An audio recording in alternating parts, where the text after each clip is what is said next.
Hello and welcome to the Whoniverse and to a brand new video. Now earlier today, the official accounts for loads of Doctor Who creators and producers announced an ambitious project titled Time Lord Victorious. So, what is it? Well, there's not a lot of details right now, but in this video I'll cover what we know and then start theorising what it all means. So, Time Lord Victorious will be set within the Dark Times at the start of the universe when even species like the Eternals, the Rachnos and the Great Vampires were young. It features the 8th, 9th and 10th Doctors travelling across space and time as they defend the universe and their home planet from a terrible race. As well as 3 Doctors, Companion, Rose Tyler, and monsters including the Daleks and the Ood will be featured, with more characters and creatures to be announced as the project gets closer to being released. The universe-scale story is going to be told in a brilliant way, utilising every part of BBC Studios' partnership with products from Penguin Random House, Doctor Who Magazine, Titan Comics, Escape Hunt, Big Finish Productions, Eagle Moss Hero Collector, Immersive Everywhere, Maze Theory, BBC Books and BBC Audio. This means we're going to have novels, audios, comics, potentially figures, a virtual reality video game perhaps, interactive and escape room style experiences in normal reality too. With the new series of Doctor Who obviously far in the future, this series of products having the potential to craft such a brilliant and large scale story is exactly what we need right now. It is weird that character options aren't getting involved though with their Doctor Who license to create toys and action figures, which the BBC are proud to promote with statistics like 4 million sonic screwdrivers sold in the past 11 years, and over 12 million action figures sold since 2005. It seems like a potentially huge missed opportunity. James Goss, who's completed work for Big Finish's Doctor Who audios and worked on animations and documentaries for the show previously, and is producing Time Lord Victorious, has said in an officially released quote, BBC Studios' Doctor Who licenses have come together to tell an amazing epic, one that's full of monsters, fun and heart, all strands of the story unite into a mighty patchwork that ranges from one end of the universe to the next. There's more to be revealed, but the enthusiasm and the ideas, which the licenses have come up with, are breathtaking. It's going to be such fun. Now at this point, it may have dawned on you, like it did for me, that this could get very expensive very fast, if you want to experience the whole story.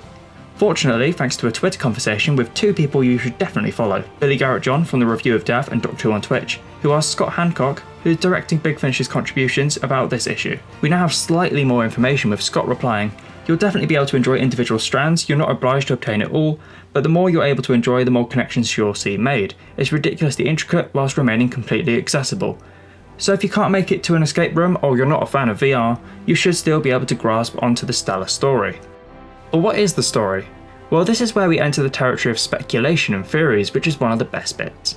What we have to work with is this brief synopsis from the BBC and this stunning piece of artwork from Lee Binding with 3D elements like the Daleks created by David Ladkin and the bow ships created by Anthony Lamb to give us some truly stunning digital art.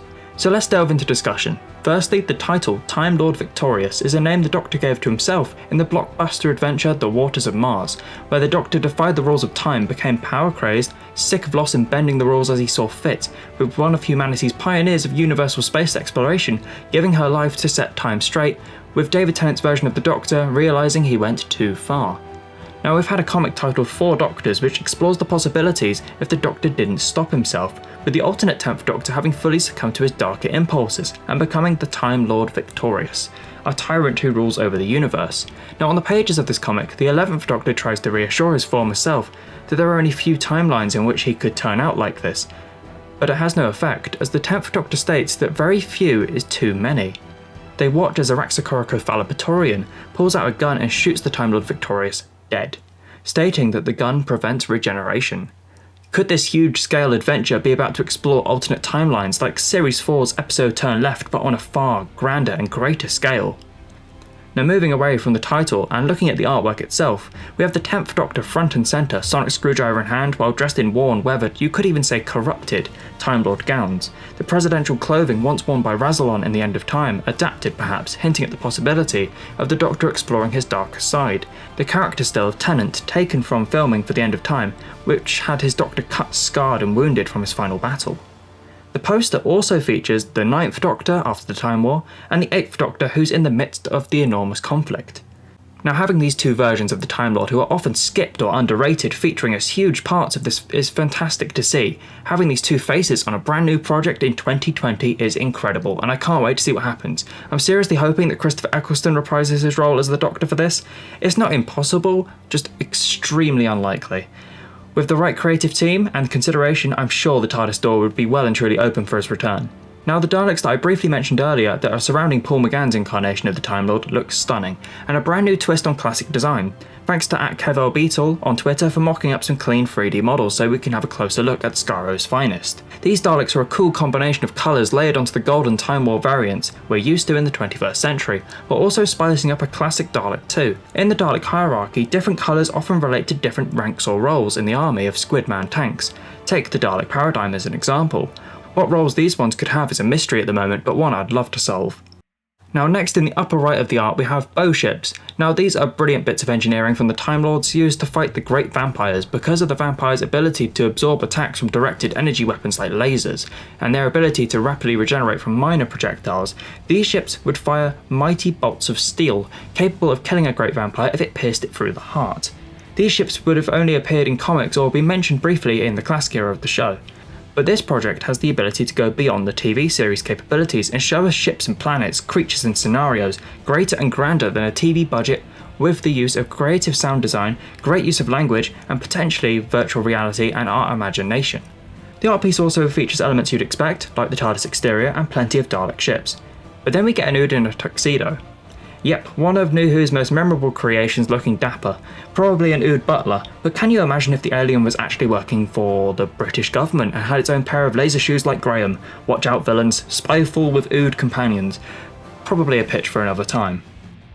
In all seriousness, the Ood's most likely a butler of some kind, maybe at a dinner party with Rose dressed in a long white dress with Lee Binding making use of the Series 1 character still, hinting that this could be an adventure with the Ninth Doctor.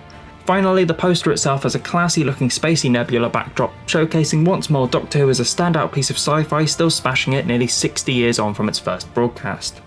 I'm genuinely really excited for this. It has so many possibilities and we only know a sliver of information right now. What other characters and creatures are returning? What new ones have been created? What will the escape rooms be like? The scale of the audio adventures? Will it be one large book or a series? Will the figurines be a collection or sold individually?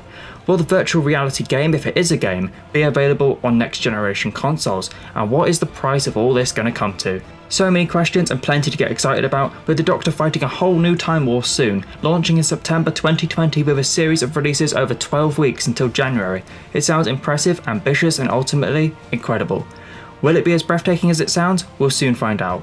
Keep an eye on the official Doctor Who TV website for more information as it's released. I'm aiming to cover any big news on Time Lord Victorious here on the channel, so be sure to hit that subscribe button to know when the next video about this is available. If you enjoyed the video, be sure to hit that like button and of course discuss and spread the hype in the comments below. Thank you very much for watching and I'll see you in the next video. Bye bye.